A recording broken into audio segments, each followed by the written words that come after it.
क्या आप जानते हैं कि हमारा दिमाग एक्टिवली हमारे खिलाफ काम करता है और कभी कभी हमें आगे बढ़ने से रोक देता है? ऐसा क्यों होता है, चलिए बात करते हैं। तो क्या आपने कभी ऐसा फील किया है कि आप फंसे हुए हैं? आई एम श्योर कि आपने फील ज़रूर किया होगा। हमें कई बार जॉब में फील होता है कि यार ये जॉब मेरे लिए नहीं है, यहाँ पे मेरी कोई ग्रोथ नहीं है, यहाँ पे मेरा कोई भविष्य नहीं है, या कोई ऐसी आदत होती है जो हम छोड़ना चाहते हैं, या कोई ऐसा रिलेशन होता है जो हमें पता है कि यार वे फ्रूटफुल नहीं है, तब भी हम उसमें फंसे रहते हैं। हमें ये पता चलता है कि ये सब गलत हो रहा है और हमें इसको ठीक करना है, और हम कहते हैं चल यार हम कल ठीक कर लेंगे, कल से एक्सरसाइज शुरू कर लेंगे, कल से हम सिगरेट पीना छोड़ देंगे। बट कल आता है और हम वही चीज़ कंटिन्यू करते रहते हैं। पर क्या हो अगर मैं आपको ये बोलूँ कि यह आपकी कोई कमज़ोरी नहीं है, ये एक ऐसी पुरानी न्यूरोलॉजिकल कैपेसिटी है बॉडी की या हमारे इंसानी दिमाग की जो आपको पीछे खींच रही है। तो आइए पहले इस इनविजिबल केज के बारे में समझते हैं। अभी इनविजिबल केज क्या है?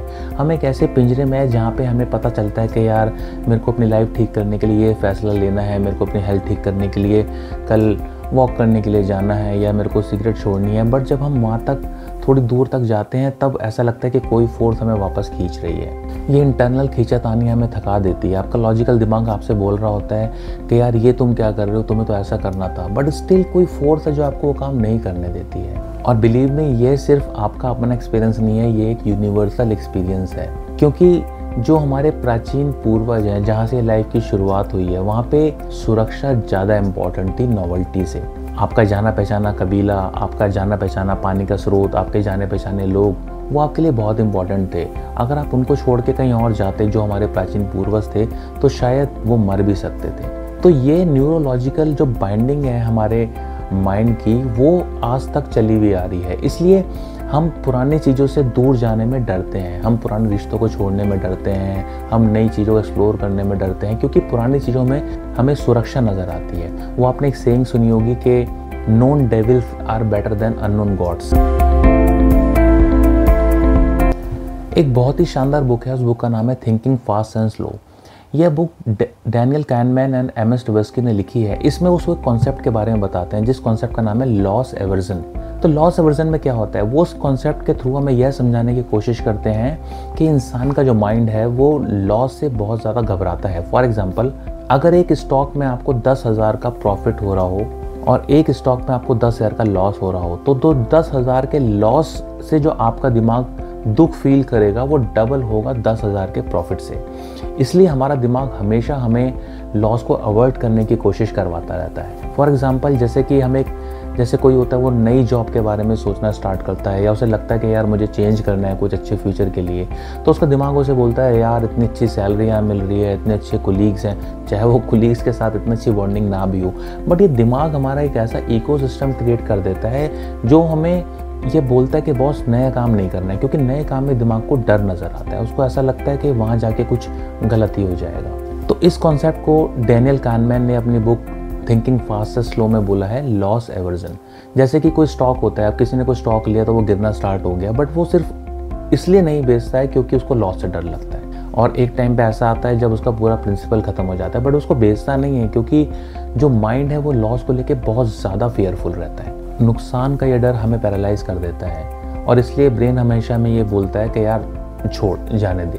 तो जाने दे जो ये सेंटेंस है, दिमाग बहुत आपको फोर्स करता है बोलने के लिए। उसके पीछे सिर्फ रीज़न ये है कि हमारा जो माइंड है, जो हमारी न्यूरोलॉजिकल बाइंडिंग है, वो नई चीज़ों से घबराती है। तो दोस्तों, इस तरह के कंटेंट बनाने के लिए हमें रिसर्च करनी पड़ती है, हमें काफ़ी टाइम डिवोट करना पड़ता है। तो हमें आपसे बस एक लाइक चाहिए, थोड़े से कमेंट चाहिए और सब्सक्रिप्शन तो ज़रूर चाहिए, जिससे कि हम मोटिवेटेड रहें इस तरह के कंटेंट लाने के लिए। और उससे बड़ा कि हम एक लाइक माइंडेड लोग एक कम्युनिटी बना पाएँ जो इस तरह के डिस्कशन को पसंद करती हैं, और इससे उनकी लाइफ में कुछ रेडिकल और पॉजिटिव चेंजेस आ सकते हैं। तो आई रिक्वेस्ट है कि आप इन वीडियोज़ को ज़्यादा से ज़्यादा शेयर कीजिए और चैनल को सब्सक्राइब ज़रूर कीजिए।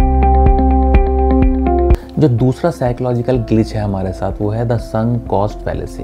बेसिकली क्या है कि कुछ चीज़ों में जब हम टाइम, पैसा या एफर्ट लगाते हैं तो हम उसको पूरा कंप्लीट करना चाहते हैं। तो बहुत बार ऐसा होता है कि डिस्पाइट कि हम बहुत टाइम लगा चुके हैं, हम पैसा लगा चुके हैं, हम बहुत सारे एफर्ट लगा चुके हैं, पर तब भी जो उसके रिजल्ट्स होते हैं वो रिजल्ट नहीं होते जो हमें चाहिए होते हैं। और कभी कभी तो वो फेलियर की तरफ भी जा रहा होता है, तब भी हम उसके पीछे लगे रहते हैं कि नहीं नहीं यार, ये तो मेरा प्रोजेक्ट है, मुझे उसको सक्सेसफुल करके दिखाना है। तो साइकोलॉजिस्ट इसको बोलते हैं द संक कॉस्ट फैलेसी, कि जो आपने पहले एफर्ट लगाया या पैसा लगाया या रिसोर्स थे वो अब संक हो चुके हैं, डूब चुके हैं, बट स्टिल आप उसको परस्यू करना चाहते हैं क्योंकि आप उसके ऊपर इन्वेस्टेड हैं। इसका एक बहुत ही पॉपुलर एग्जाम्पल है कॉन्कॉर्ड, जो कि ब्रिटेन और फ्रांस की गवर्नमेंट ने वो पैसा लगाते गए, जबकि वो एक फेल्ड प्रोजेक्ट हो चुका था, स्टिल उसमें उन्होंने बहुत पैसे को बर्बाद किया। तो दोस्तों, हम भी अपनी लाइफ में ये संक कॉस्ट फैलेसी बहुत जगह देखते हैं कि जहाँ पे कि हमारे कुछ रिलेशंस होते हैं या कुछ भी ऐसी चीज़ होती है जहाँ पे कि हम बहुत एफर्ट लगा चुके होते हैं, बहुत रिसोर्सेज लगा चुके होते हैं, इसलिए हम चीज़ों को छोड़ने में घबराते हैं। लॉजिकल माइंड बोलता है कि यार अब यहाँ पे कुछ नहीं बचा, सब कूड़ा है,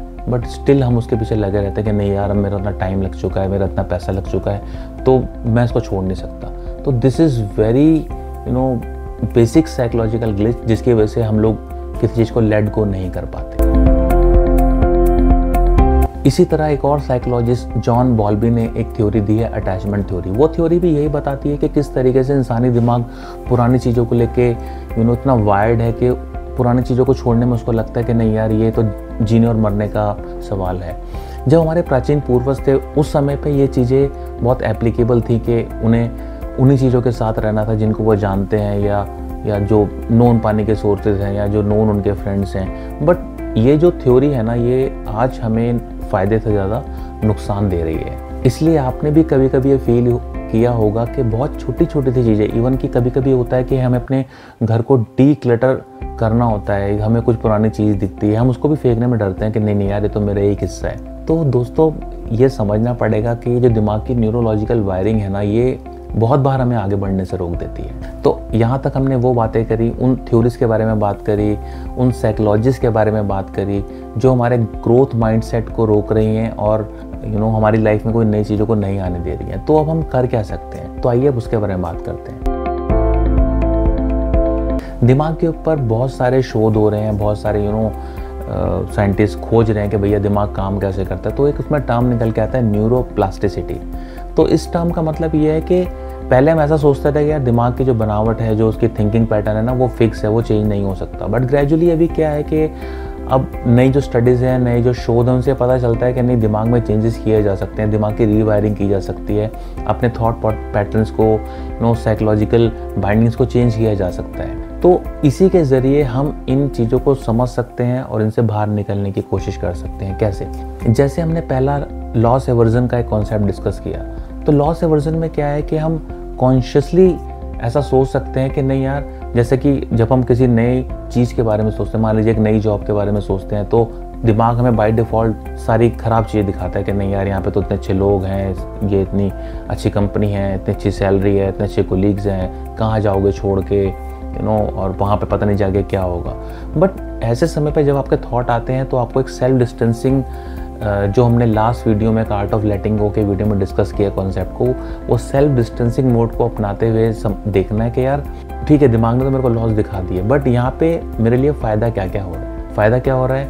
वहाँ पे शायद आपकी वर्क लाइफ बैलेंस ठीक होगा, वहाँ पे शायद आप अपनी फैमिली को ज़्यादा टाइम दे पाएंगे और शायद वहाँ पे ग्रोथ प्रोस्पेक्ट भी ज़्यादा अच्छे हैं। तो जब हम इस तरीके से कॉन्शियसली उन थॉट्स को समझते हैं और असेस करते हैं, तो लॉस एवर्जन धीरे धीरे आपका हल्का पड़ेगा और आपका माइंड आगे जाने के लिए अलाउ करेगा। दूसरा कॉन्सेप्ट हमने डिस्कस किया था संक कॉस्ट फैलेसी। तो यहाँ पे भी सेम जैसे हमने अभी बात करी, जब भी आपको लगता है कि यार अब ये स्टॉक है जो एक लिमिट से ज़्यादा गिर गया है, या जो रिलेशन है इसमें अब ज़्यादा कुछ करने के लिए बचा नहीं है, या लाइफ में बहुत सारी ऐसी सिचुएशंस आती हैं, तो वहाँ पे आपको कॉन्शियसली एक डिफरेंट वेंटेज पॉइंट पे जाके सोचना है कि क्या मेरा अब यहाँ पे रहना ठीक है। आपको ऐसा सोचना है कि अगर आज की सिचुएशन मेरे को पहले पता होती तो आज मैं इन्वेस्ट करता या नहीं करता। तो अगर उसका जवाब ना है तो आपको उस इन्वेस्टमेंट से या उस रिलेशन से आपको सीरियसली सोचना चाहिए कि इसमें रहने का बेनिफिट है या नहीं, क्योंकि ज़्यादा चांसेस यही हैं कि वो रिलेशन या वो जो इन्वेस्टमेंट या कोई भी ऐसा प्रोजेक्ट, वो शायद आपके लिए आगे चल के और ज़्यादा पेन लेकर आए। तो जब संक कॉस्ट फैलेसी में आप फंसते हैं तो आपके दिमाग को इस कॉन्सेप्ट को बहुत ध्यान से असेस करना है, उस सिचुएशन को, और उससे आगे निकलने के बारे में सोचना है। तो जैसा हमने इसमें डिस्कस किया इस कंटेंट में कि दिमाग है वो किस तरीके से हमें आगे बढ़ने से रोकता है, तो सबसे बेटर सोल्यूशन इसका ये है कि हम छोटे छोटे स्टेप्स लें, क्योंकि अगर आप एकदम से कुछ बड़ा करने के लिए सोचेंगे तो दिमाग आपको बहुत हैविली पकड़ने की कोशिश करेगा। तो मान लीजिए जैसे आपको अपनी हेल्थ के बारे में सोच रहे हैं, तो ऑब्वियसली दिमाग बोलेगा ठीक है यार सो जा, क्या कल कर लेंगे, कल वॉक कर लेंगे, कल एक्सरसाइज कर लेंगे, कल डाइट ठीक कर लेंगे।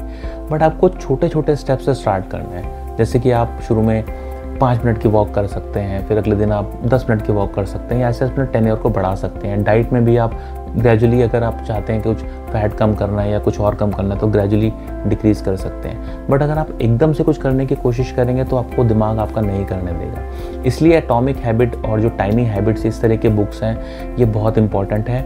और हमने इस तरह के बुक्स पे भी पहले कंटेंट बनाया है जो आप जाके देख सकते हैं।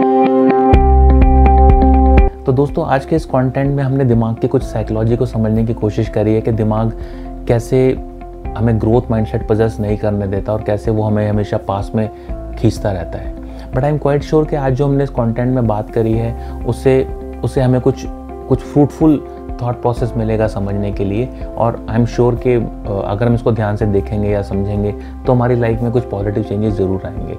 एंड आई विल रेफर कि ये जो हमने कॉन्सेप्ट डिस्कस किए हैं, ये थिंकिंग फास्ट एंड स्लो, ये बुक बहुत ही शानदार है और आपको ज़रूर रेफ़र करनी चाहिए। तो हम इस सीरीज़ में आगे और भी वीडियोस लाएंगे, तो साथ बने रहिए।